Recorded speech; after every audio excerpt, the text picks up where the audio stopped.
ప్రతిరోజు యోగా చేయడంతో మానసిక ఆరోగ్యం మెరుగుపడుతుందని ఎమ్మెల్యే పేమిరెడ్డి ప్రశాంత్ రెడ్డి అన్నారు. నెల్లూరు జిల్లా కొవ్వూరు పచ్చిపాల రామనాథమ్మ బాలికల పాఠశాలలో 11వ అంతర్జాతీయ యోగా దినోత్సవాన్ని ఘనంగా నిర్వహించారు. ఈ కార్యక్రమంలో ఎమ్మెల్యే ప్రశాంత్ రెడ్డి, ఉపాధ్యాయులు, విద్యార్థులు, నాయకులు యోగాసనాలు వేశారు.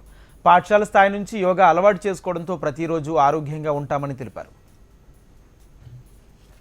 కాబట్టి ప్రతి ఒక్కరూ కూడా స్కూల్స్ లో గానీ ఇళ్లలో గానీ రోజు ఒక 45 మినిట్స్ మీకోసం వెచ్చించి యోగా చేయాలని మిమ్మల్ని అందరినీ నేను కోరుకుంటాను. అదేవిధంగా ఇక్కడ స్కూల్లో ఇది ఒక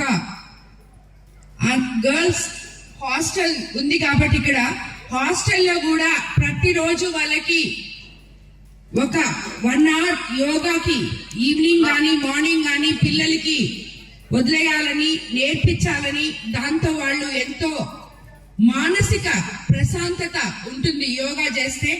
దానివల్ల పిల్లలు ఎటువంటి ఒత్తిడి లేకుండా హ్యాపీగా చదువుకోగలరు.